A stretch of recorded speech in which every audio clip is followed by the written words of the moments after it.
আসসালামু আলাইকুম রহমতুল্লাহি অবরকাতুহু। সম্মানিত দর্শক, চলতি বছর অর্থাৎ ২০২৫ সনের জুন মাসের ২৮ তারিখ শনিবার আমাদের রাজধানী ঢাকাতে এমন একটা ঐতিহাসিক রাজনৈতিক সম্মিলন, সমাবেশ এবং যাকে বলা হয় রাজনীতির নতুন মেরুকরণের একটা শোডাউন হয়ে গেল। এটি অভূতপূর্ব, মানে ইতিপূর্বে কখনো হয়নি। এবং এটির এই মুহূর্তে যে গুরুত্ব, সেই গুরুত্ব গত ৬ মাসে যে রাজনৈতিক সমীকরণগুলো বাংলাদেশে হয়েছে, সকল রাজনৈতিক সমীকরণ একেবারে উল্টে দিয়েছে। এখন রাজনীতির যে হিসাব গত ১০ মাস ধরে চলছিল, আর গত ৬ মাস ধরে যে হিসাবটি মোটামুটি একটা সমীকরণে অর্থাৎ ফলাফলে দাঁড়ানোর আশায় ছিল, এই সমাবেশের মাধ্যমে একটা নতুন যোগফল তৈরি হতে যাচ্ছে। আপনারা জানেন যে শনিবার দিন ২৮শে জুন তারিখে ইসলামী শাসনতন্ত্র আন্দোলন, মোটামুটি এটা সারা বাংলাদেশে চরমোনাই পীর সাহেবের রাজনৈতিক দল হিসেবে পরিচিত। সারা বাংলাদেশে তাদের অসংখ্য ভক্ত রয়েছে, মুরিদান রয়েছে। তাদের মধ্যে আকীদাগত মিল অমিল রয়েছে অনেক রাজনৈতিক এবং ধর্মীয় সংগঠনের, বিশেষ করে জামায়াত ইসলামীর।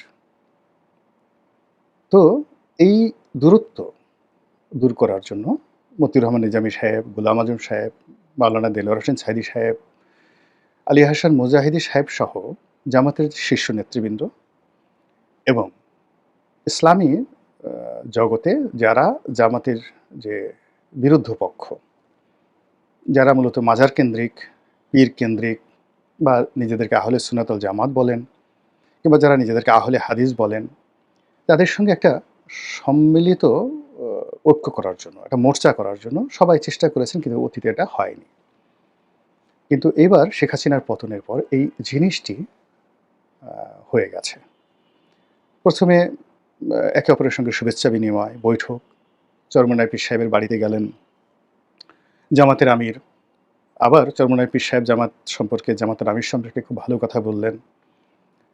অন্যান্য যে সমস্ত রাজনৈতিক দল জামাত থেকে যারা আলাদা হয়ে এবি পার্টি করেছিল, তাদের মধ্যে যে দ্বন্দ্ব সংঘাত ছিল, সেটাও নিষ্পত্তির জন্য দুই পক্ষ থেকে অর্থাৎ এবি পার্টি এবং জামাত তারা ইতিবাচক কথা বলছিল। আর এই যে এনসিপি, মূলত এটি প্রথম থেকেই জামাত ফান্ডেড, জামাতের পেট্রন এবং জামাতের সার্বিক সহযোগিতায় কোটা বিরোধী আন্দোলন যখন শুরু হলো, ভিপি নুরুর সেই প্রথম জমানা থেকেই জামাতের সঙ্গে তাদের একটা আত্মিক, মানে হৃদয়ের, আর্থিক, অর্থনৈতিক, লজিস্টিক মানে জামাতের নেতাকর্মীদেরকে দিয়ে সাহায্য সহযোগিতা করা, এবং ইন্টেলেকচুয়াল মানে বুদ্ধি দিয়ে, পরামর্শ দিয়ে সাহায্য সহযোগিতা করা, এই কাজটি জামাত করে আসছিল। পরবর্তীতে ভিপি নুরু ভিপি হলেন, সেখানেও জামাতের একটা বিরাট ভূমিকা ছিল। এটি ভিপি নুরুর বিজয় মানে আওয়ামী লীগকে চ্যালেঞ্জ জানিয়ে জামাতের বিজয় ছিল ঢাকা বিশ্ববিদ্যালয়ে।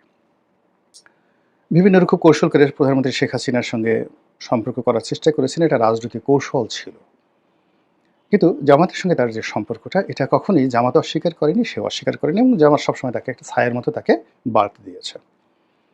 পরে সে গণ অধিকার পরিষদ করেছে, বিএনপির সঙ্গে সে মোর্চা করেছে, তারেক রহমান সাহেবের সঙ্গে তার এত সম্পর্ক হয়ে গেছে যে তারেক রহমান সাহেব তাকে সবার আগে মনোনয়ন দিয়ে দিয়েছে, বিএনপির মনোনয়ন দিয়েছে। কিন্তু এই যে জামাতের সঙ্গে তার যে সম্পর্কটি, এই সম্পর্কটি তারেক রহমান সাহেব জানতেন কি জানতেন না, বা এখানে তারেক রহমান সাহেব পলিটিক্স করছেন না নুরু পলিটিক্স করেছেন, এটা আলাদা একটা বিষয়। কিন্তু ফ্যাক্ট হলো পুরো ঘটনাটাই জামাতের একটা যে ধারাবাহিক রাজনৈতিক পলিসি, গণ অধিকার, নুরু এবং এনসিপি, কোটা বিরোধী আন্দোলন, হাসিনা বিরোধী আন্দোলন, যেটা তারা শুরু করেছিল ২০১২ থেকে এখন পর্যন্ত একই ধারায় তারা সেটা চালাচ্ছে। দ্বিতীয়ত জামাত যেটা চালাচ্ছে সেটা হলো অন্যান্য রাজনৈতিক দলগুলোর সাথে সম্পর্ক স্থাপন, এবং সেটাও তারা ধারাবাহিকভাবে করেছে।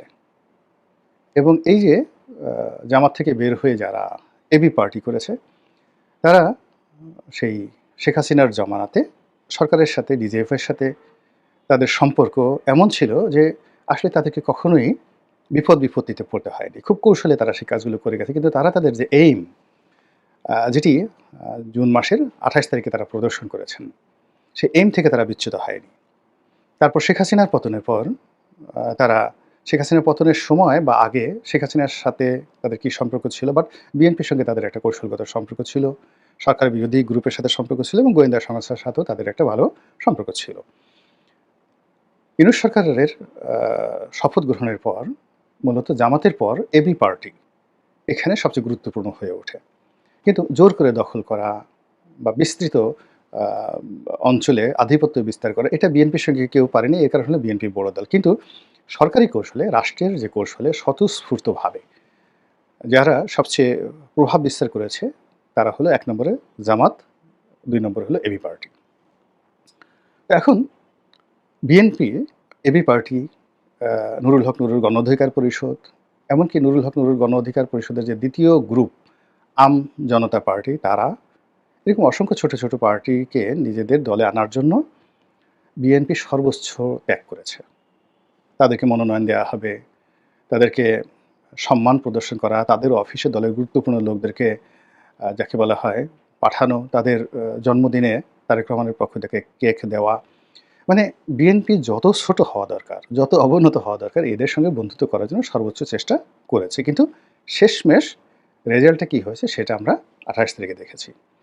আমরা ২৮ তারিখে দেখলাম ঢাকার স্মরণকালের, আমি এই যাবৎকালে গত ১০-১৫ বছরে এত বড় মহাসমাবেশ ঢাকাতে আর হয়নি।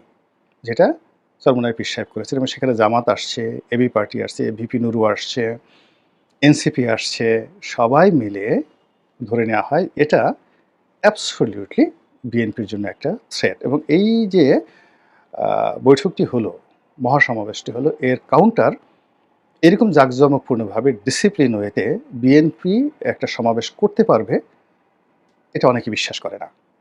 এবং যদি চেষ্টা করে বিএনপি, সফল হলে ভালো, রাজনীতি আরও সংঘাতময় হয়ে পড়বে। আর যদি ব্যর্থ হয় তাহলে বিএনপির রাজনীতি শেষ। এখন এই যে ঘটনাগুলো ঘটছে এটি ডক্টর মোহাম্মদ ইউনূসের সঙ্গে তারেক রহমান সাহেবের লন্ডন বৈঠকের পর। লন্ডন বৈঠকের আগ পর্যন্ত কিন্তু একটা আলাদা মেরুকরণ ছিল, সমীকরণ ছিল। এই বৈঠকটি যখন হবে তখন আমি বিরোধিতা করেছিলাম যে বিএনপি যেভাবে আছে সেভাবেই থাকুক, জামাত যেভাবে আছে সেভাবে থাকুক, ডক্টর মোহাম্মদ ইউনূস যেভাবে আছেন উনি ওভাবেই থাকুন। যার যার দাবি দেওয়া নিয়ে স্বতন্ত্র অবস্থানে থাকুন। কিন্তু গোপন বৈঠক, একান্ত বৈঠক এই জিনিসগুলো রাজনৈতিক মেরুকরণ নষ্ট করে দেবে। আমি একটা ভিডিও করেছিলাম যে এই যে এখন লন্ডনে যে বৈঠক হচ্ছে এটা বৈঠক না হলে বিপদ, আর বৈঠক হলে মহাবিপদ। তো এই যে বৈঠক হওয়ার পর উনি বাংলাদেশে আসলেন। আসার পর থেকে এই যে একটার পর একটা রাজনৈতিক বিপর্যয়, বিতর্ক এবং রাজনীতির যে সমীকরণ পুরো পরিবর্তন হয়ে সরোয়ার্দী উদ্যানে যেভাবে চরমোনাই পীর সাহেবের নেতৃত্বে যে মহা সম্মেলন হলো, এটি আগামী দিনে রাজনীতির সমস্ত গতি এবং প্রকৃতি পরিবর্তন করে দেবে। মহান আল্লাহ আমাদের সবাইকে হেদায়েত দান করুন এবং হেফাজত করুন। আসসালামু আলাইকুম ওয়া রাহমাতুল্লাহি ওয়া বারাকাতুহু।